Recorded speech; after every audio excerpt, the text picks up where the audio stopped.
Swamiji, when you were talking about chronological worrying as opposed to chronological planning, this thing really upsets me because I don't know how to do it. I can understand it conceptually. That's what I'm creating a space for you now. These 4 days, don't move with the mind. Just witness the mind as much as possible. Don't give food. Don't do anything. Just witness. Let us see how much the body can pull you, how much the mind can pull you. Give a break. Give time a break. That's all. These 4 days, that is what I'm trying to create a loving space. Let me explain how the Master's presence is working in this. Yesterday, some of us had a very confusing experience. You shouldn't have discussed with others, then it will be confusing. No, after you left, we were sitting for maybe 45 minutes, 1 hour. You shouldn't even calculate it, it's 1 hour. No, maybe, that's why I said maybe. But we didn't get any thought. Then that's all, that's all. Sit for eternity, what is the wrong? We are getting sleepy after that. And then naturally, you see, if the sleep is too much, either your body will tell, let's go and sleep in the room or sleep here itself. Do that, that's all. That is what I told you. I am creating a totally loving space where you can experiment with this. You see, in the house only you have 1,000 problems. I can't sit here, I can't sit there, I can't do this, I can't do that. Here 4 days, give time a break. I am creating a space for you where you can experiment these ideas, where you can ripe, where you can become fruit. I want spiritual fruits, not religious nuts. I am trying to work on the religious nuts to make them as a spiritual fruits. As long as it is a faith, it is just a religious nut. Only when you are ripe, when you work with these concepts, you become a spiritual fruit. These 4 days.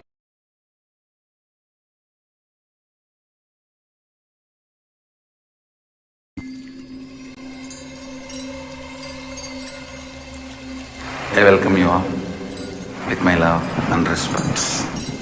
Let you all open all your 3 eyes. Om Nithyananda Paramashivoham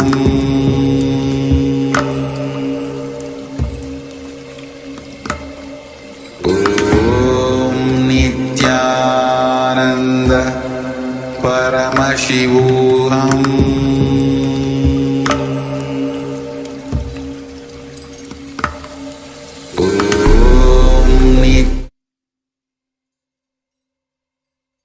Yes, Nithyananda, all of you.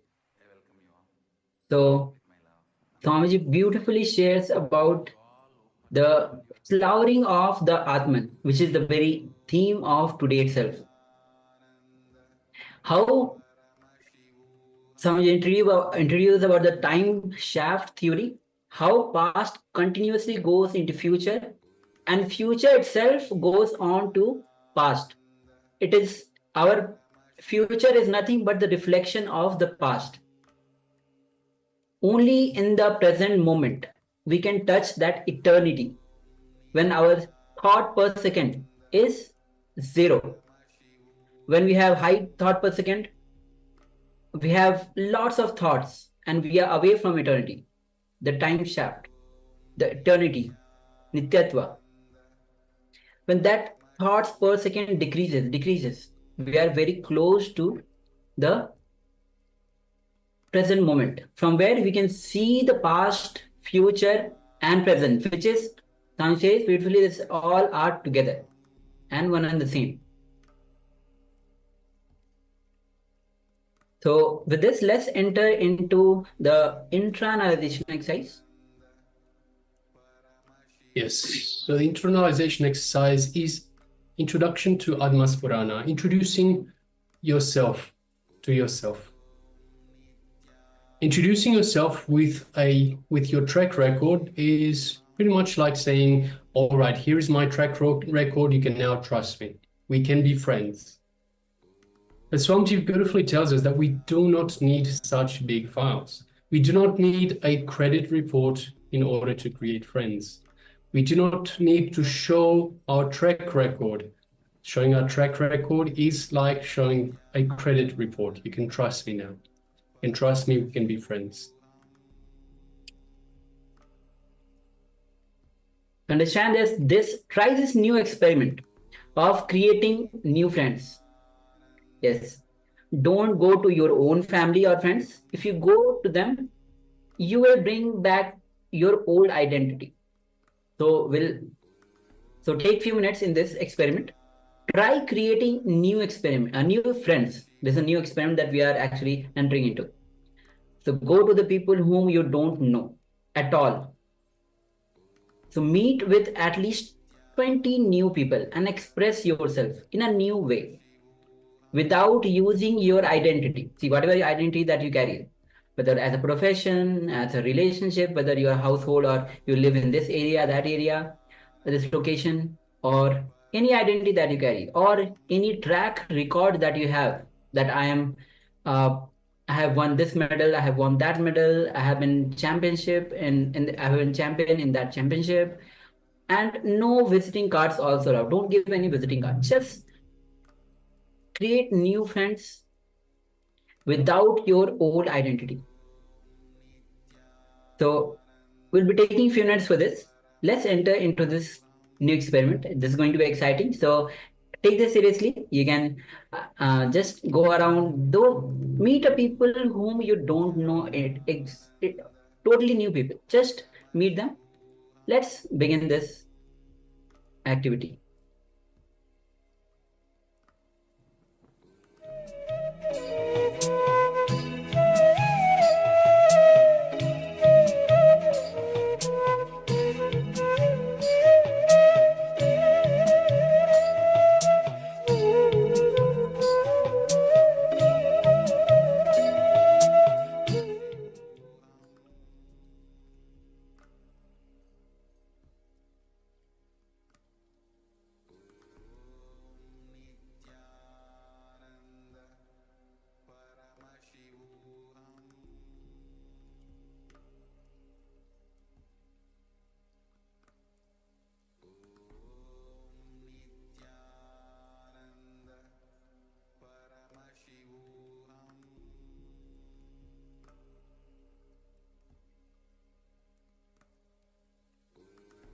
So now,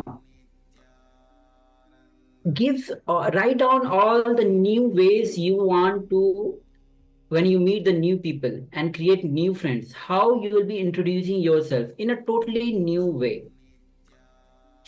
So you don't have to go out and meet the new people. Just write down the ideas, how you're going to meet the new people in a totally different way. Don't use your old identities, your old track records, visiting cards.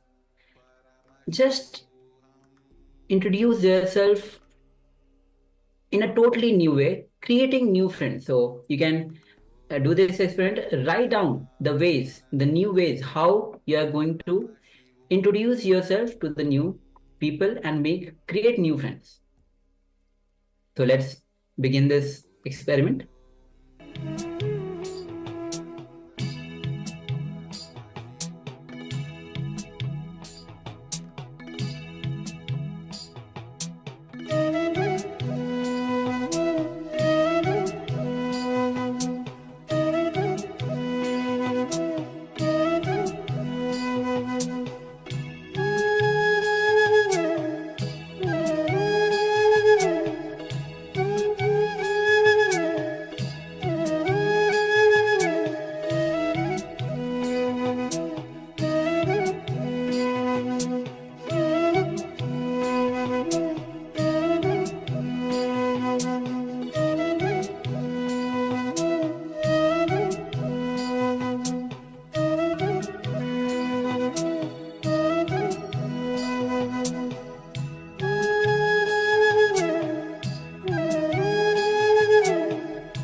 Yes, so you can relax now.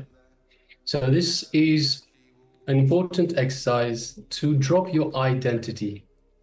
So before we drop our identity, requesting all participants to please switch on your cameras. So we have Ma Kaili Wang, Ma Sia Wu, Ma He Anki. We have Ma Shu Wei Ping and Shri Nithyananda Godbhavanaya. Requesting everyone please switch on your cameras. Yes, Ma Sia Wu, thank you, Ma. Please switch on your cameras and be available in the camera frame. So the exercise that we've just been through is to understand, to drop your identity, your current identity. So as I mentioned earlier that the ego is the false identity. The ego is built on mind. So it is not, in fact, I comes from mind, as Swamiji says, not mind coming from I. So basically, we build our identity based on this is mine, this is mine, this is mine. So this is my father, this is my mother, this is my brother, this is my job, this is... So all of these build your identity, your false identity. How many of you understand that? Can I have participants just let us know whether you understand that this the ego is built on the possessions that you have. It is built on the labels that you have, and it is in fact the false identity. So requested participants, let us know whether you can cognize this. So Ma Shu Wei Ping, Shri Nithyananda Godbhavan, Ma He Anki, Ma Sia Wu, Ma KD Wang. So if you're there with us, let us know. Let us know if you cognize this fact that our identity is, our ego is built on these false identities. It is built on possessions, and in fact, it is not our true identity. It is the false identity. It is the ego. So just requesting participants, let us know whether you understand or cognize whether you understand this point, this topic.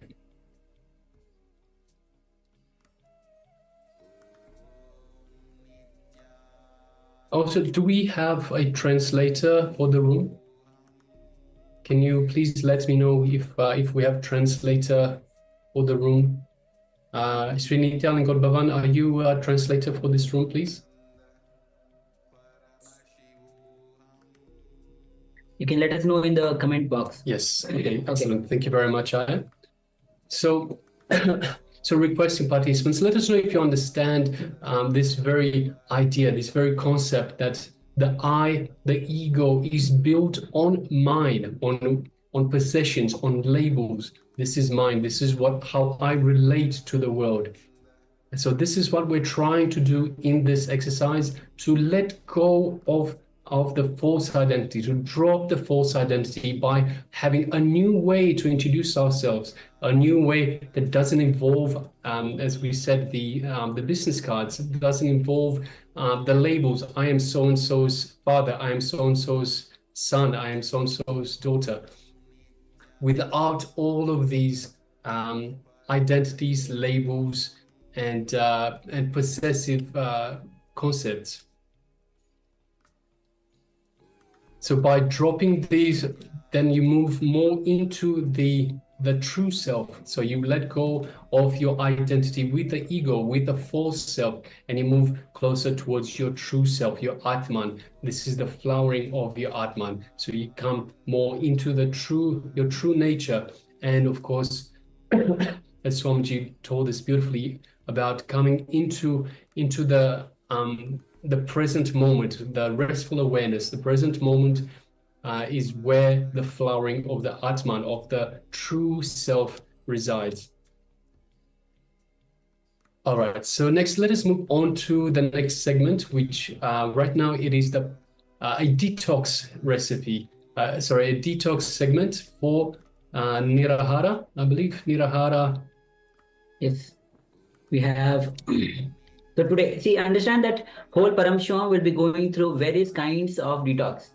And understand, detox is very important part of the whole Paramashivoham program. And because so much of toxins that we have gathered, which becomes independent intelligence by the time itself. So understand that importance of detox is so much.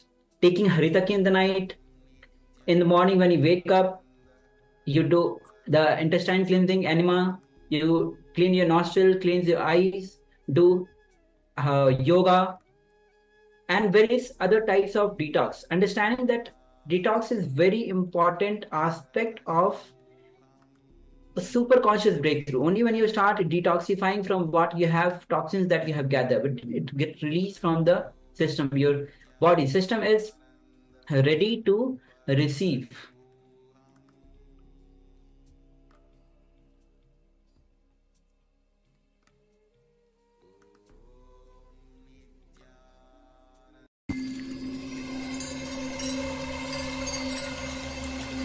I welcome you all with my love and respect.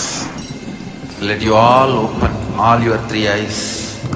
Om Nithyananda Paramashivoham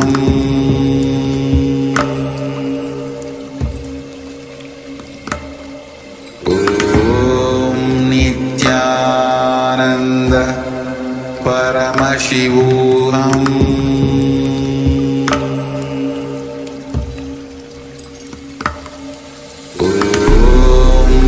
Nithyananda Paramashivoham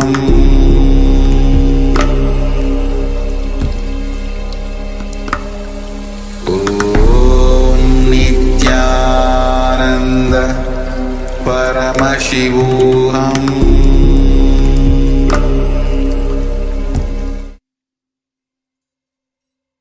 Sorry for the technical glitch. So let's enter into the detox. We have been talking about detox, and Swamiji has given various kinds of detox to awaken the biomemory in us. So you understand? Now we are going to enter into a detox with Nirahara.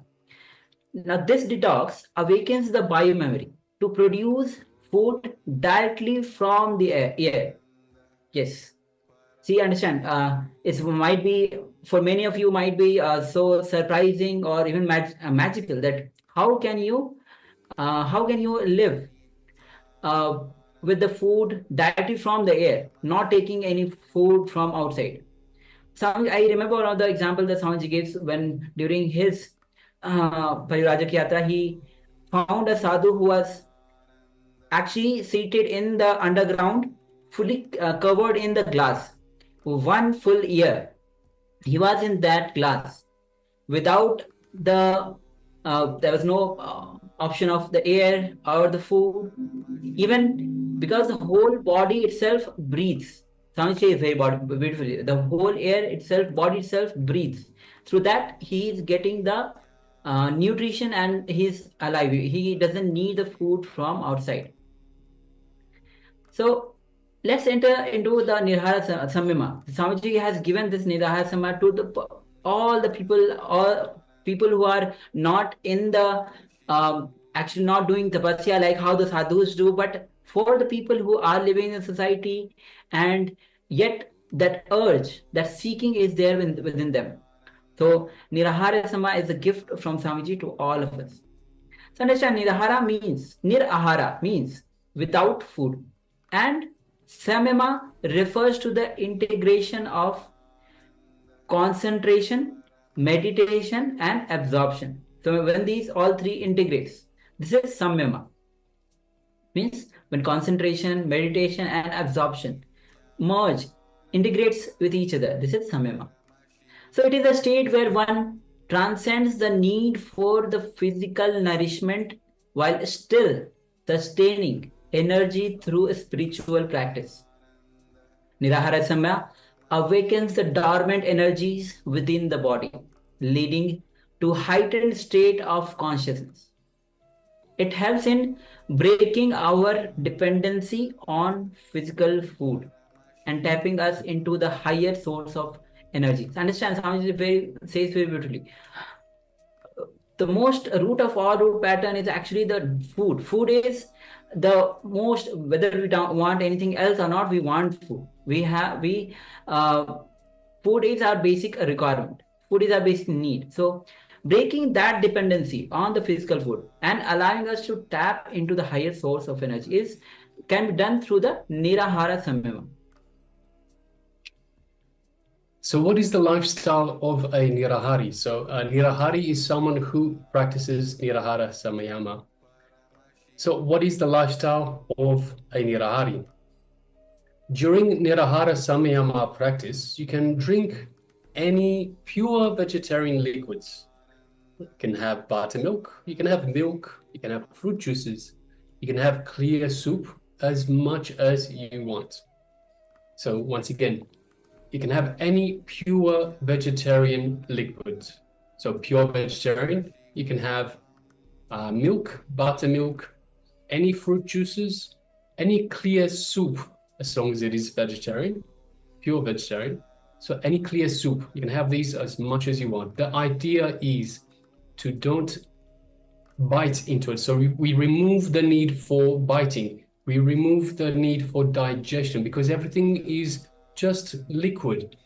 We don't give the job of digestion. We don't give the job of grinding and chewing to your teeth, to your tongue, to your stomach. So this way we remove the aggression of digestion, of grinding, of chewing, and it is just the liquid that goes straight down, all the way down into the stomach. You can have tea, you can have coffee as much as you want, within reason.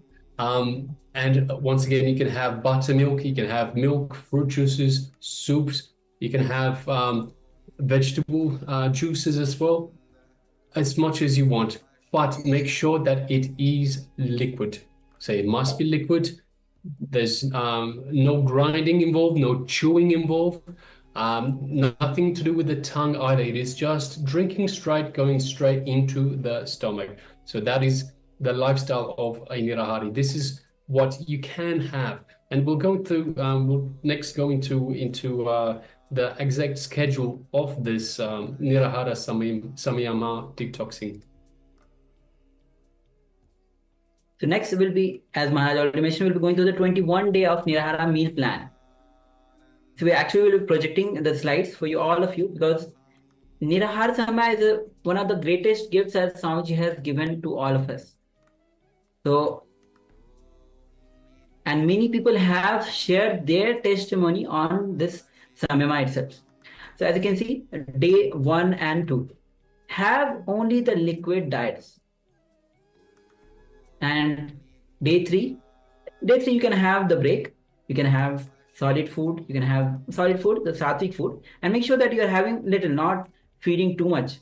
Start when you are having 2 days of liquid diet, then start having third day you can have break, but make sure you are having little of solid and sattvic food. Don't take too much of the sattvic food. Day 4, the next day 4 to day 10 again, 7 days, have only the liquid diet. Again, the 11th day you can take a break. Again, have the solid food, and solid food, obviously the sattvic food we are referring to. No non-vegetarian food, no, even the spice is not considered as sattvic food. So make sure that you're having the sattvic food with very less spice or very less even the salt. Day 12 to day 21, which is the 11 days. Next 11 days, have the liquid diet. So understand liquid diet means even you can have the juices, fruit juices, various kinds of fruit juices that will come. So make sure that is liquid. And understand that 90% experienced reduced cholesterol through the Nirahara Samyama. 92% huge, for the 92% of the people, there was huge gain in vitamin B12 levels. So just before we move on, what exactly is sattvic food? So we've mentioned you can have solid sattvic food for day 3 and for day 11 for the break. So what is sattvic food? Sattvic food is pure vegetarian diet. So once again, pure vegetarian means anything vegetable. So no animal products in terms of no animal flesh, nothing that comes as a way of violence. So everything has to be ahimsa, which is non-violence. So from non-violent sources, of course, When an animal dies, it doesn't say, yes, here, have my flesh and eat it. So it goes through pain. So this is not ahimsa food. This is himsa food. It is pain related food. So everything sattvic has to be ahimsa, non-violent food, non-violent sources. That's why even the milk, the buttermilk, the cheese, anything that you have, make sure it is from non-violent sources, and non-violent sources of the dairy. Otherwise, you can have vegetables. You can have any vegetables you want. You can have any fruits that you want. In terms of vegetables, also we avoid onions, we avoid garlic, and we avoid mushrooms. Now, why do we avoid these? The garlic and the onions, these are very good for medication, but in terms of consuming these again and again, they have a down effect on your consciousness. So especially during the courses that we do, we request you, if you remember, if you go back to the first day, we request you not to have any garlic or onion for the duration of this program, because this has a restrictive, these two have a restrictive effect on your consciousness. It brings your consciousness down a little bit. Swamiji's programs here, so the Paramashivoham Level 1, 2, and 3, these are designed to give you a super conscious breakthrough. So this is taking us a little step back. So that's why we ask you, that's why we also do the detoxing, which this is part of. Detoxing to cleanse the body, to make sure that we can move forward from the right space. And of course, we move forward from the right space. After detoxing, we also make sure that we don't continuously take step back. And that is why we avoid onions and we avoid garlic for the duration of the programs. Also, mushrooms. Mushrooms are a special form of vegetables. Mushrooms are a little bit higher on the rank of vegetables. They have this neural network between them, and they have the capacity to hold energy, which normal vegetables and fruits and herbs do not have. So for this reason, we also avoid mushrooms. So it is important that we have no mushroom, no onions, and no garlic. So this is a sattvic diet, pure vegetarian sattvic diet. So please take a moment and you can write down this Nirahara meal plan, the 21-day of Nirahara meal plan. Please go ahead.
Yes, slowly now you can relax. And understand that Nirahara is a beautiful gift that Swamiji has given to all of us. And many people have actually performed 21 days of this Nirahara Samya, and not multiple times, not just one time.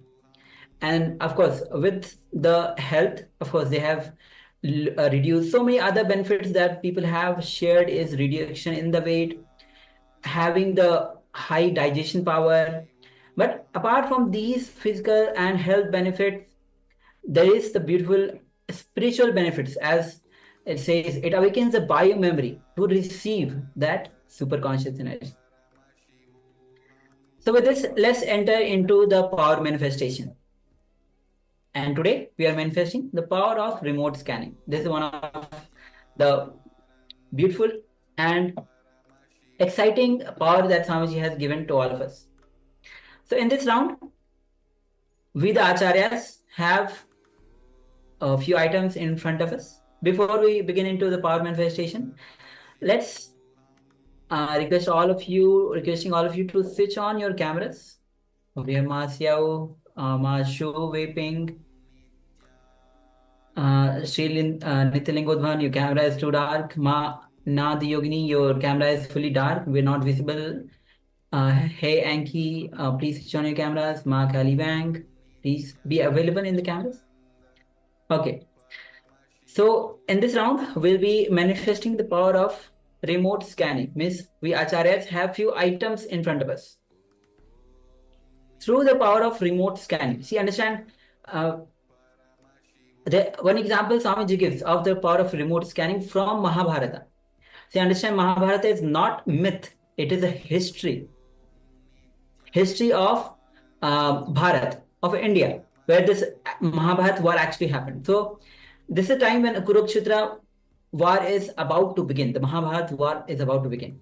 And Sanjaya, the king Dhritarashtra, his minister Sanjaya, Dhritarashtra, the king who is the father of the Kauravas, asked Sanjaya, because Sanjaya has the power of remote vision. He can see from one point, from one place, he can see far off, in detail, every single thing in detail. So he describes what is going on in the Kurukshetra war from the king's, from the Dhritarashtra's palace, and he sees through third eye what is there, what is going on in the Kurukshetra war, and he describes exactly as it is that is happening at that moment.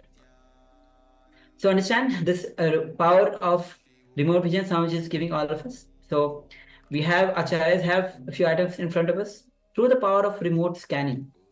Just remember Swamiji in a space and ask Swamiji to reveal the details of the items we have in front of us. So let's enter into this manifestation. You can sit with your head and neck spine in a straight line. And visualize Swamiji in a space. His deep love, his deep compassion, his infinite grace showering on you, awakening your possibilities, the infinite possibilities to manifest this power. You can visualize any sweet form of Swamiji that you cherish. Now gently bring your awareness to your third eye, the Ahangya chakra, and start to unclutch from every single identity that you carry.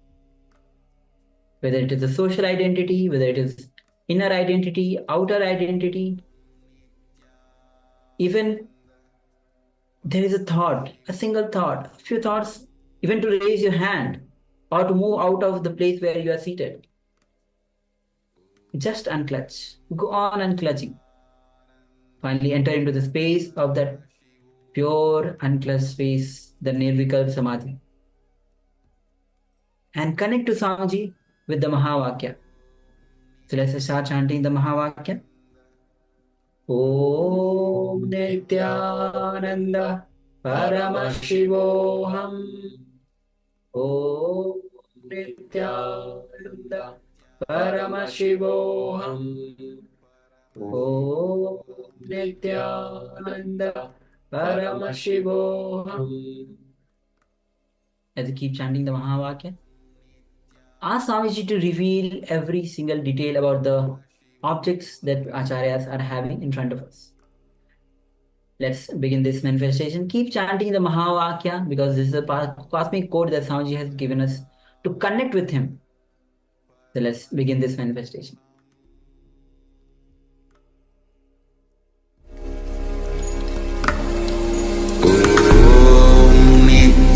Nithyananda Paramashivoham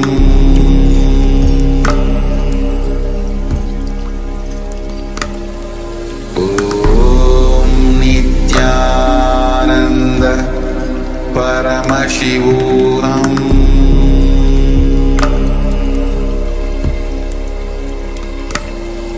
Om Nithyananda Paramashivoham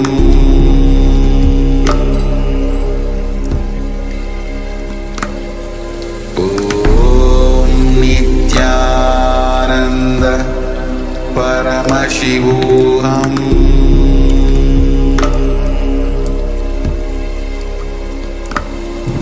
Om Nithyananda Paramashivoham Om Nithyananda Paramashivoham Om Nithyananda Paramashivoham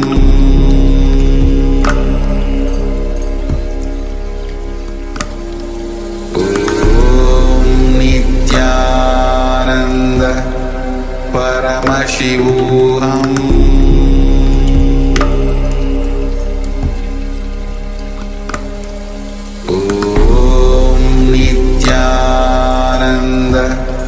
Paramashivoham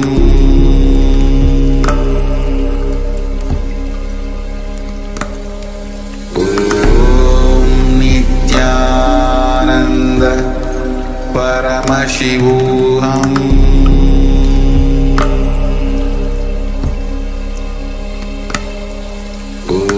Om Nithyananda Paramashivoham Om Nithyananda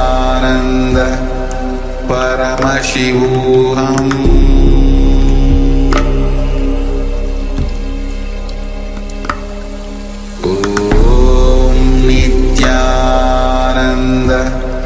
Paramashivoham Om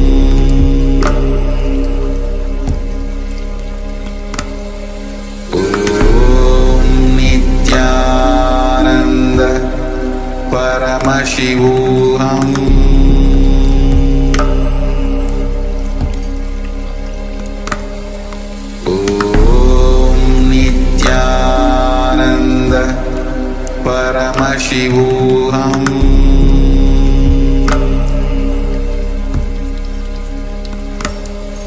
Om Nithyananda Paramashivoham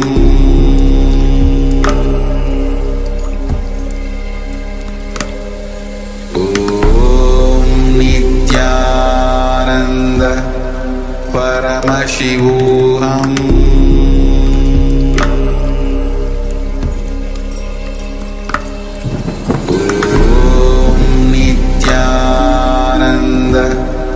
Paramashivoham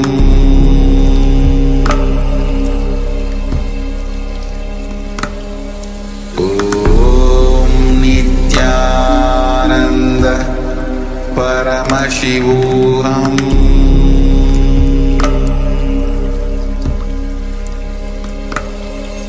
Om Nithyananda Paramashivoham